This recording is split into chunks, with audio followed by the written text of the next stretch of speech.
Welcome back, everyone. We've got some really fascinating research lined up for this deep dive, all about the connection between BMI, binge eating, and sleep disorders. Oh, yeah. This is a topic that comes up a lot, right? I mean, who hasn't felt that urge to raid the fridge after a bad night's sleep? Right, exactly. So we're going to be diving into this video by Dr. David McCauley. Okay, yeah, I've seen his stuff before. He's great. Yeah, he really breaks things down in a way that's easy to understand, even if you're not like a medical expert. Exactly. And he's got some pretty startling numbers in the intro of this video. Like, did you know that 50 to 80% of people struggling with obesity also have sleep issues? No, I didn't realize it was that high. Wow. Yeah, and get this, 30 to 40% of them also deal with binge eating. Okay, so that right there, that connection, I mean, that's what we're here to untangle, right? Yeah, for sure. And to really get it, we got to start with the biology.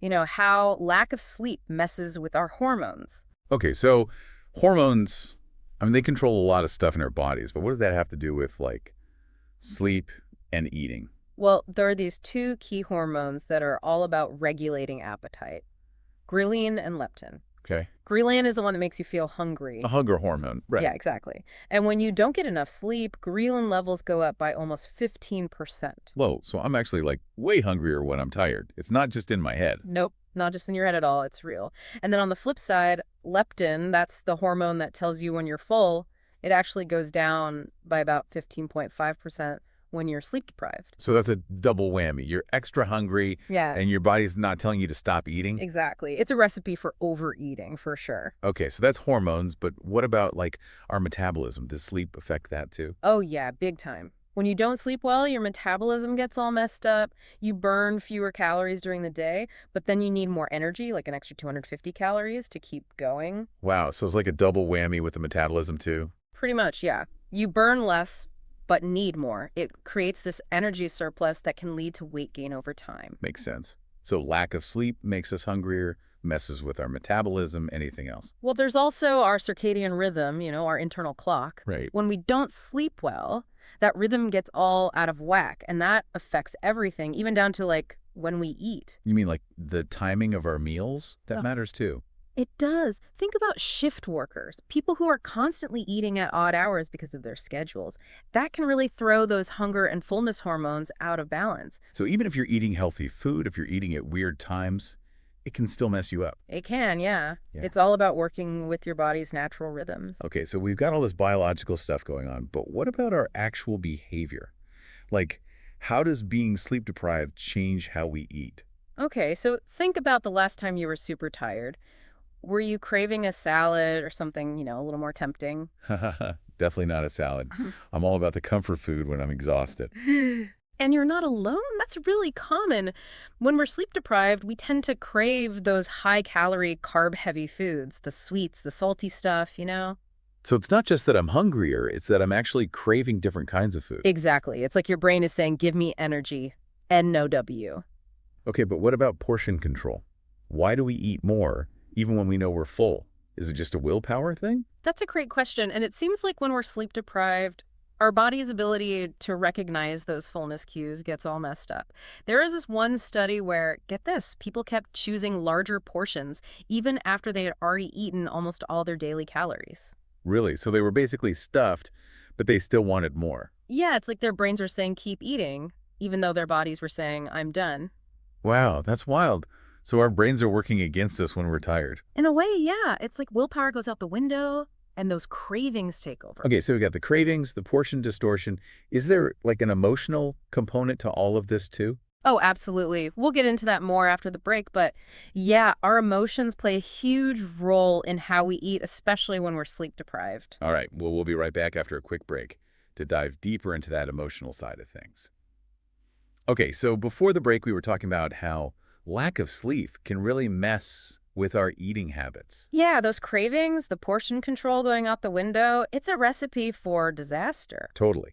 And you mentioned there's an emotional component to all this too, Oh, for sure. When we're tired, we're just way more susceptible to emotional eating.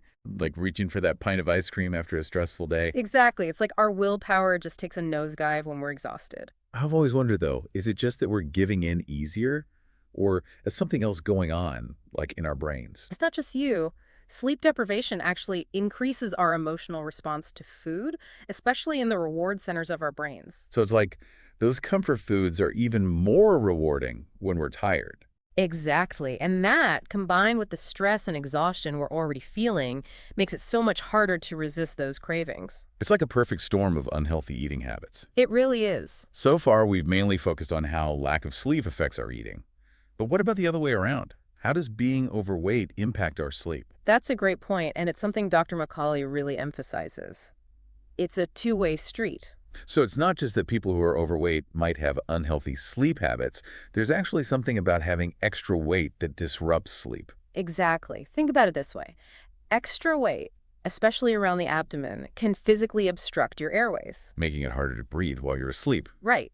And that's a major contributor to obstructive sleep apnea, or OSA. OSA, that's the one where you stop breathing for short periods during sleep, right? Yeah, exactly. And those pauses in breathing, they disrupt your sleep and leave you feeling exhausted the next day. I can see how that would make everything worse. It's like a vicious cycle. Definitely. And OSA is more common than you might think. Dr. McCauley says that 936 million adults experience at least mild symptoms. Wow, that's a lot of people. Yeah, and 425 million have moderate to severe cases. That's scary, and obesity increases the risk even further, right? It does. People who are obese are 3 times more likely to develop OSA. Wow, so we've got this two-way street between weight and sleep, and then on top of that, there's metabolic syndrome.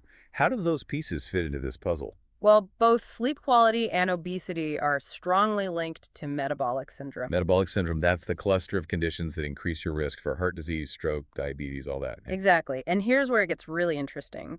Both too little ND, too much sleep, can increase your risk for metabolic syndrome. So it's like you need to find that Goldilocks zone of Yeah. just the right amount of sleep. Yeah, finding that balance is key, but it can be tricky, especially when you consider all the psychological factors that come into play. Right, like stress, anxiety, all of that. Exactly. Dr. McCauley goes into that in the video, and it's really important to consider the whole picture.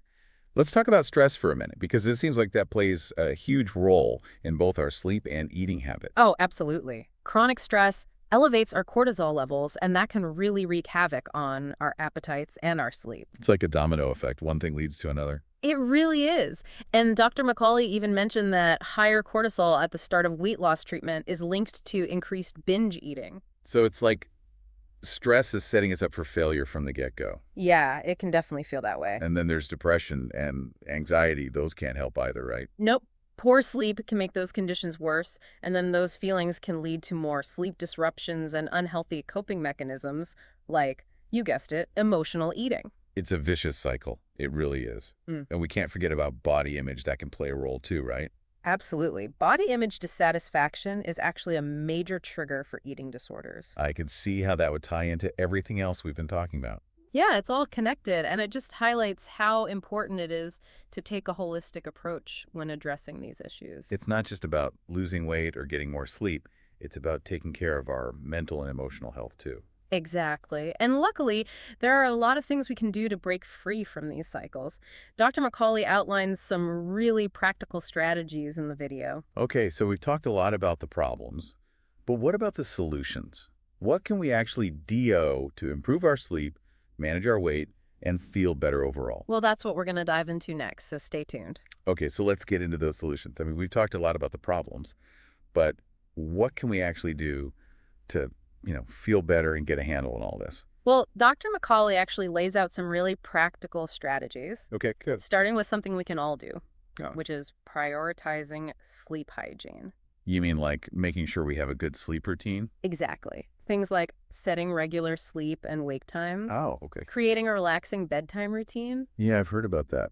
avoiding caffeine and alcohol before bed. The basics. Yeah, it makes sense. It sounds simple, but it can make a world of difference. Because it helps regulate your body's natural sleep cycle. Exactly. And when your sleep is more regular, it can actually help reduce those late night cravings. Oh, interesting. So it's like a 2-for-1 benefit. Yeah, totally. Is there any research to back that up? Oh, yeah. There's a study Dr. McCauley mentioned where people who focused on improving their sleep hygiene actually ate about 270 fewer calories a day. Whoa, that's significant. Right. And they didn't even make any major changes to their diet. So just by getting better sleep, they naturally started eating less. Pretty much, yeah. It shows how powerful that connection really is. That's amazing. So sleep hygiene is a good starting point. What else does Dr. McCauley recommend? He talks about cognitive behavioral therapy, or CBT. I've heard of that, but I don't really know what it is. Well, it's a type of therapy that's been really helpful for both sleep disorders and eating patterns. And there's a specific type called CBTE, that's the enhanced version, that directly targets eating disorders. CBTE, got it. And it's had a lot of success in reducing binge eating and improving sleep quality. So it tackles both problems at the same time. Yeah, exactly. But how does it actually work? Well, basically, CBT helps you identify and change negative thoughts and behaviors that are contributing to your struggles. So it's about getting to the root of the problem, not just trying to, like, white-knuckle your way through it. Exactly. With CBTE, you learn to understand your triggers, like what makes you want to binge eat or why you're having trouble sleeping. Okay. And then you develop healthier coping mechanisms. So, for example, if stress is a trigger for me to overeat, CBTE could help me find other ways to deal with that stress. Exactly. Instead of turning to food for comfort, you'd have other tools in your toolbox. That makes a lot of sense. Yeah. So we've got sleep hygiene, CBT,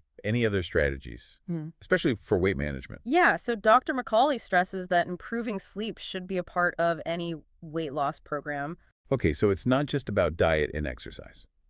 It's about treating sleep as a crucial part of the whole process. Got it. And the research backs that up. People who focus on getting enough sleep while they're losing weight actually lose more weight overall. Really? Yeah, and they specifically lose more belly fat. Oh, wow. And their metabolic health improves, too.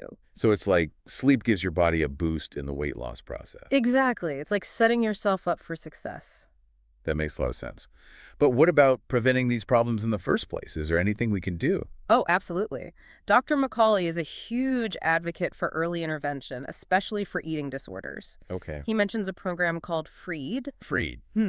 It stands for First Episode, Rapid Early Intervention for Eating Disorders. Oh, wow. And the goal is to catch these disorders early on, within the first 3 years, to improve long-term outcomes. So the idea is to intervene before those unhealthy patterns become too ingrained. Yeah, exactly. Early intervention gives people the best chance of recovery. That's great. And this applies to sleep problems, too. Addressing them early on, whether it's through lifestyle changes or seeking help, can prevent them from turning into bigger issues down the line. It's always better to be proactive, right? Definitely. It seems like we have more resources than ever to help us with these challenges. We do. And Dr. McCauley even talks about how technology can play a role. Like sleep tracking apps and fitness trackers. Exactly. Those tools can give you valuable insights into your sleep, your eating habits, your activity levels. Yeah, I use those. They can be really motivating. Right. It's like having a little health coach right in your pocket. So we've covered a lot here. Sleep hygiene, CBT, weight management programs, early intervention, even technology. What's the biggest takeaway from all of this? I think the most important thing is that Dr. McCauley really emphasizes that BMI, eating habits, and sleep quality, they're not separate issues. They all affect each other.